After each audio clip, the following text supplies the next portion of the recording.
Welcome to your deep dive. We're going on a fascinating journey today into the world of jokes. Okay. But hold on, we're not just talking about punchlines here. We're going deep, Right. exploring how jokes tap into the unconscious mind. Sounds deep. Intrigued? I am. We've got excerpts from an academic paper. Very academic. Jokes and their relation to the unconscious. Okay. Ready to unlock some seriously mind-blowing insights. Ready to have my mind blown. That's right. It's like jokes are these secret codes to our hidden thoughts and desires. Mm-hmm. And just like dreams, they offer a glimpse into those deeper parts of ourselves they don't always consciously acknowledge. Okay, let's unpack this. You know, I was surprised to learn that Freud, the father of psychoanalysis, collecting Jewish anecdotes years before he published his major work on jokes. Interesting. He even called them of deep significance. It's as if he sensed there was something more to these humorous stories. Right. Something that could unlock the secrets of the human mind.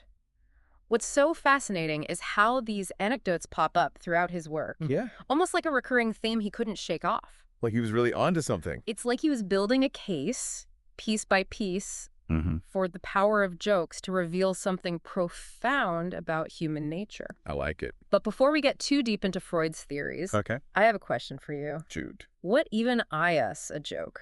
I mean, we all know one when we hear it, Sure. but can we really define it? That's the million-dollar question. Yeah. The paper tackles this head on. Okay. And it turns out it's trickier than you might think. It's like trying to capture lightning in a bottle. Exactly. We can point to certain characteristics like playful judgment or sense and nonsense. Right. But ultimately, the essence of a joke is slippery. But I think the very act of trying to define it is illuminating. I agree. It highlights the complexity of humor and how deeply it's intertwined with our thought processes. Absolutely. It's like trying to define what makes art beautiful. Yeah. We know it when we see it, but pinning down the exact formula is elusive. So the paper dives into the nuts and bolts of jokes, specifically the techniques that make them tick. All right. And this is where it gets really interesting. The paper compares these techniques to the dream work Freud described in his dream analysis. It's as if our minds use similar strategies to construct both dreams and jokes. Oh, wow. One technique that caught my eye is called condensation. Condensation. Where multiple meanings are packed into a single word or phrase. Okay. It's like linguistic origami, folding layers of meaning into a compact and surprising package. Clever. A brilliant example is Heine's familiarly joke. Familiarly. The word itself is a fusion of familiar and millionaire, Right. instantly conjuring an image of how the wealthy treat those less fortunate. Okay. It's funny because it highlights a truth about social dynamics, but it also packs a punch with just one cleverly crafted word. Exactly. It's like a mental shortcut, delivering a complex idea with surprising economy. And then there's displacement. Displacement. Which is all about shifting the emphasis away from the obvious target. Okay. It's like a magician's sleight of hand, redirecting our attention to something unexpected. Gotcha. Imagine you're listening to one of those classic jokes about a marriage broker. Okay. He's describing the perfect bride, beautiful, intelligent, from a good family, but then, bam, he throws in a detail that seemingly has nothing to do with anything. All right. Oh, and she has a slight limp. Oh. That unexpected shift, that's displacement in action. Gotcha. It's like a mental detour that catches you off guard and makes you laugh. It's like setting up an expectation and then pulling the rug out from under us. Yes. The humor comes from that surprise, that sudden shift in perspective. And speaking of unexpected twist, the paper also highlights representation by the opposite. This is where you say the opposite of what you mean for comedic effect. Oh, I see. Think of the classic scenario of a politician who gets caught in a scandal, but then goes on TV and declares, "I've never been more honest in my life." Classic. The humor comes from the blatant contradiction between their words and actions. Right. It's funny because it exposes hypocrisy, but it also highlights our awareness of it. Exactly. It's like using humor to hold up a mirror to society, revealing our foibles and contradictions. These techniques, condensation, displacement, representation by the opposite. They're all like mental puzzles. Yes. Playing with our expectations and making us laugh in the process. It's like our minds are wired for these little mental games, and jokes provide the perfect playground.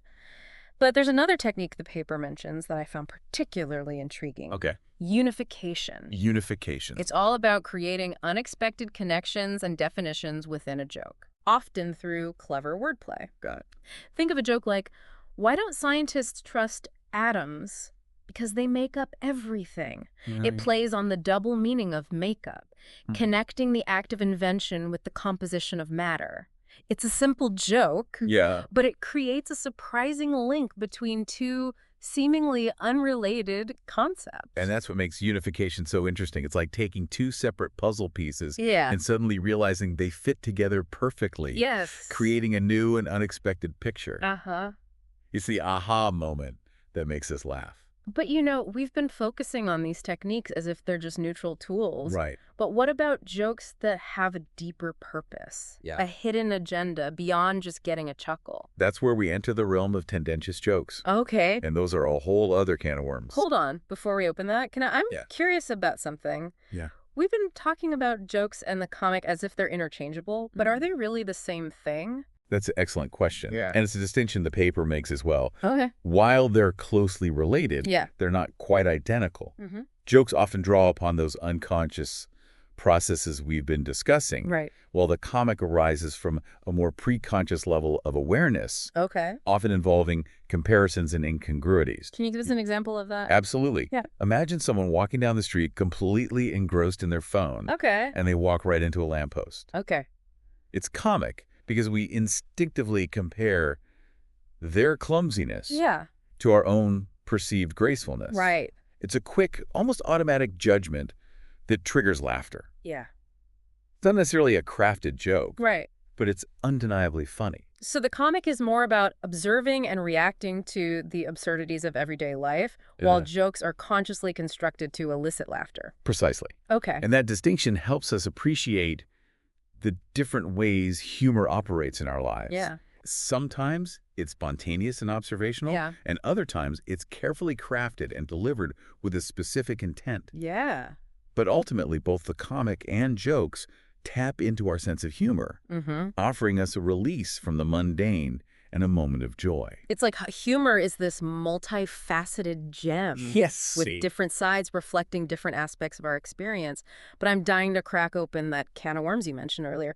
Tell us more about these tendentious jokes and their hidden agendas. All right, let's delve into the world of jokes that have a bit more bite. Okay. Those that use humor to challenge norms, poke fun at authority, and maybe even make us blush a little, right? Tendentious jokes, those with a hidden agenda. Okay. They're the jokes that push boundaries, challenge authority, or maybe even make us blush a little. Right. The paper breaks them down into a few different categories. Got it. Freud identified 3 main types. Okay. Obscene jokes, aggressive jokes, and cynical jokes. Let's start with the most blush-worthy obscene jokes. Right. They tap into those desires we're not supposed to talk about, let alone joke about. Yeah. Okay, so we're venturing into the territory of, ooh, I can't believe they said that. Yes. But what's really going on psychologically when we hear an obscene joke? Why do they give us pleasure? Well, think about it. We live in a society with so many rules and inhibitions. Right. Especially around sexuality. Yeah. Obscene jokes offer a way to bypass those inhibitions, to momentarily break free from those constraints. Okay. It's like a little rebellion against the norms. I see. Way to get a taste of forbidden pleasure. It's fascinating how humor can be this sneaky outlet for desires we're often told to repress. Yeah. But I have a feeling there's more to it than just breaking the rules. Right. Is there something deeper at play? There is. Freud suggests that obscene jokes connect us to our earliest experiences with pleasure. Okay. Back when we were discovering the world in our bodies, before societal norms were imposed. It's like a brief regression to a more primal state of enjoyment. That's a fascinating thought, that a simple joke can tap into something so primal and instinctive. Yeah. It's not just about the naughtiness, but about accessing a deeper, more unconscious source of pleasure. Exactly. Now let's shift gears a bit and talk about aggressive jokes. Okay. These are the jokes that use wit as a weapon, taking aim at individuals or institutions. Right. Think of clever insults or sarcastic remarks that allow for a disguised release of hostility. Those are the jokes that make you laugh and cringe at the same time. Yeah. They can be so sharp and cutting. Right. But what makes them funny even when they're a little mean-spirited. It's similar to obscene jokes in that they offer a release of pent-up energy. Okay. But this time, it's aggressive energy. Okay. We all have those moments where we want to lash out Yeah. to express our anger or frustration. Yeah.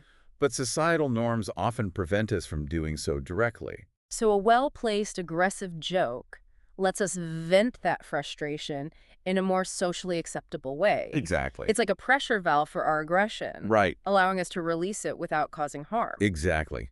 And the humor comes from the cleverness of the attack. Yeah. The way it uses wit to both disarm and disarm simultaneously. Right. It's like a verbal judo move. Yeah. Redirecting that aggressive energy into something humorous. It's like saying what we wish we could say, but with a layer of wit. Yes. That makes it both funny and palatable. It's a brilliant way to navigate those complex social dynamics. But what about cynical jokes? Okay. How do those differ from aggressive jokes? Cynical jokes are more about challenging established beliefs and values. Okay. They often take aim at authority figures, institutions, or even religious doctrines. Okay. They're not necessarily hostile, Right. but they have a skeptical, questioning edge to them. Like those jokes that make you think, maybe they have a point. They're not just trying to be funny. They're prompting us to question the things we often take for granted. Precisely. Okay. Cynical jokes use humor to expose the absurdity or hypocrisy of the things we hold dear. Okay. They force us to look at the world from a different perspective and challenge assumptions we might not even realize we hold. Right. It's like using humor to shake things up a bit, to create a little intellectual discomfort. So they're less about attacking specific targets. Yes. And more about poking holes in the bigger picture. Right. Making us question the very foundations of our beliefs. Exactly. It's a form of intellectual rebellion. Using humor to subvert authority and poke fun at conventional wisdom. Right. And sometimes they can be incredibly powerful. Yeah. Forcing us to confront uncomfortable truths about ourselves and the world around us. You know, as we're talking about these different categories, I can't help but think back to Heinz' deathbed joke about God. It seems to fit into multiple categories. It's cynical, aggressive, and maybe even a little obscene, all at the same time. That's a great observation. Heinz' joke is a perfect example of how tendentious jokes can be multi-layered. Right. It's cynical because it questions the traditional concept of a forgiving God. Uh-huh. It's aggressive because it challenges the authority of the priest who's trying to offer comfort. Yeah.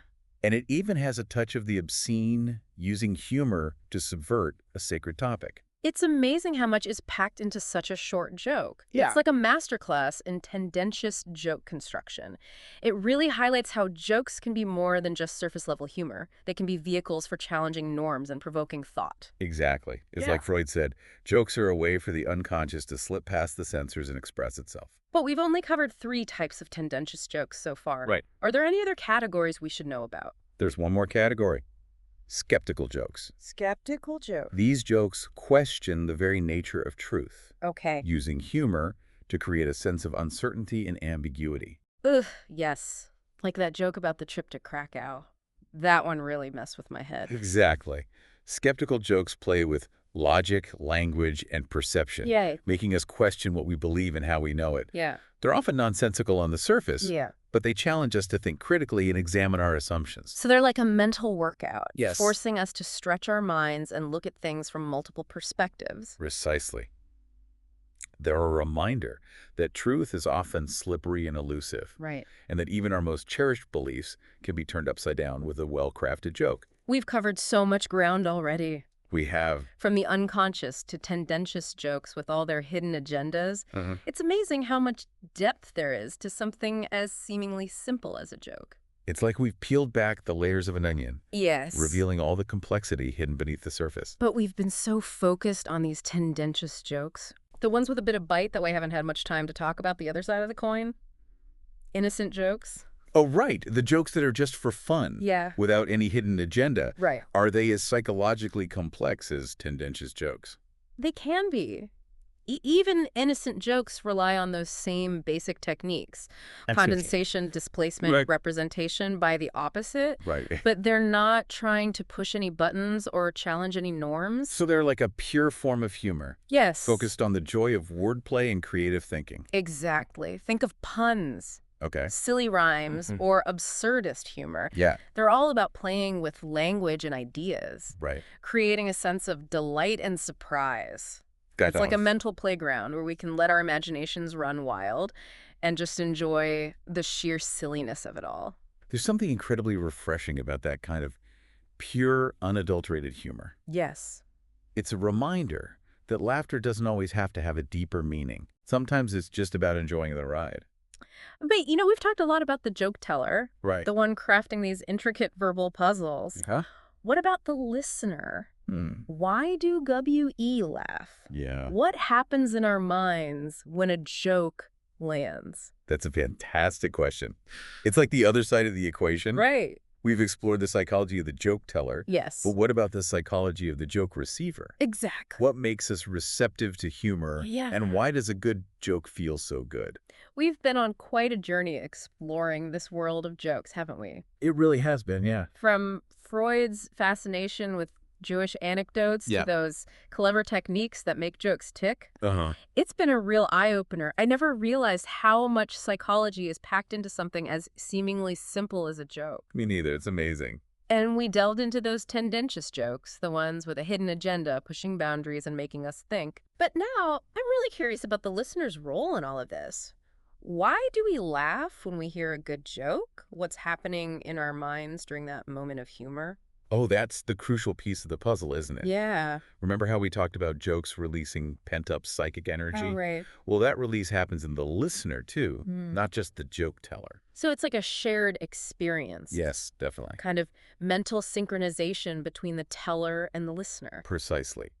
When we hear a joke, we're tapping into that same wellspring of repressed thoughts and desires. Yeah. The joke provides the key, and our laughter is like the lock clicking open, releasing that tension. I love that analogy. It really captures the feeling of a good laugh. Right. That sense of release and lightness. Exactly. But why does it feel so good? What's the evolutionary advantage of laughing together? That's where things get really interesting. Laughter is deeply social. It bonds us together, strengthens relationships, and can even diffuse conflict. Think about it. Laughter is disarming. Yeah. It creates a sense of shared joy and understanding. It's like a social lubricant. Yes. Helping us navigate those sometimes tricky interpersonal dynamics. Exactly.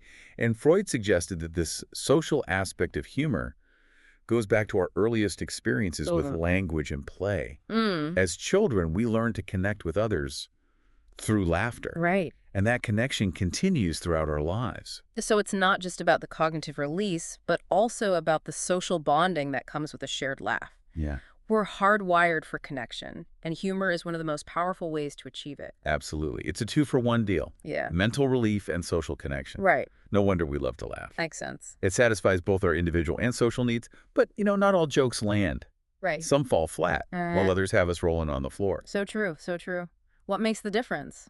There are several factors at play. Okay. First, the element of surprise is crucial. A good joke catches us off guard, presenting an unexpected twist or a sudden shift in perspective. Yeah. That unexpectedness triggers a release of mental energy, resulting in laughter. It's like a mental jump scare. Yes. But in a good way. Exactly. It jolts us out of our routine thinking and forces us to see things from a new angle. Exactly. And timing is everything, too. Right. A joke delivered with perfect timing enhances that element of surprise. Yeah. Maximizing the comedic impact. So it's not just what you say, but how you say it and when. Right. A well-timed pause or a change in inflection can make all the difference. Absolutely. Yeah. And of course, the content of the joke matters too, right? Right. It needs to resonate with the listener's experiences, beliefs, and sense of humor. What one person finds hilarious might fall flat for another. That explains why some people love puns while others groan at them. Humor is so subjective. It is, yeah. What tickles one person might torture another. Precisely. And even our mood can influence how we receive a joke. If we're feeling stressed or down, we might not be as receptive to humor. Right. But a good laugh can be a powerful antidote to negativity. Oh, yeah. Lifting our spirits and shifting our perspective. It's like laughter is a mental reset button. Yeah. Helping us break free from negative thought patterns and see the world with a bit more lightness. Exactly. And this brings us back to the importance of the listener. Okay. We're not just passive recipients of jokes. Right. We're active participants in the creation of humor. Hmm. Our willingness to engage, to open ourselves up to the unexpected, is crucial for a joke to succeed. So a good sense of humor is more than just appreciating a funny joke. Yes. It's about being open to new ideas, playful perspectives, and a bit of mental flexibility. Precisely. Okay. That open-mindedness, that willingness to embrace the absurd is a valuable trait, not just for enjoying humor, but for navigating life's complexities. What an incredible journey. It really has been. This deep dive has shown us that jokes are far more than just silly entertainment. Yeah. They're windows into our minds, Right. reflections of our culture, and powerful tools for connection and release. It's like we've uncovered this hidden world, this intricate web of psychology and social dynamics, all woven together by this simple act of laughter. And what I find fascinating is that even though Freud's work is over a century old, his insights about jokes and the unconscious are still relevant today. Absolutely. They help us understand not only why we laugh, but how humor shapes our relationships, our beliefs, and our understanding of the world. It's incredible, isn't it? It is, yeah. So the next time you hear a joke, take a moment to appreciate the intricate mental dance between the joke teller and the listener. Yeah. The interplay of conscious and unconscious processes, and the social magic that brings us together through shared laughter. Because in the end, a good laugh is more than just a fleeting moment of amusement. It's a glimpse into the depths of human psychology, a celebration of our shared humanity, and a reminder of the power of humor to connect, heal, and transform. And on that note, we'll wrap up this deep dive. We hope you've enjoyed exploring the fascinating world of jokes and the unconscious. Until next time, keep those mental gears turning and those laughter muscles flexed.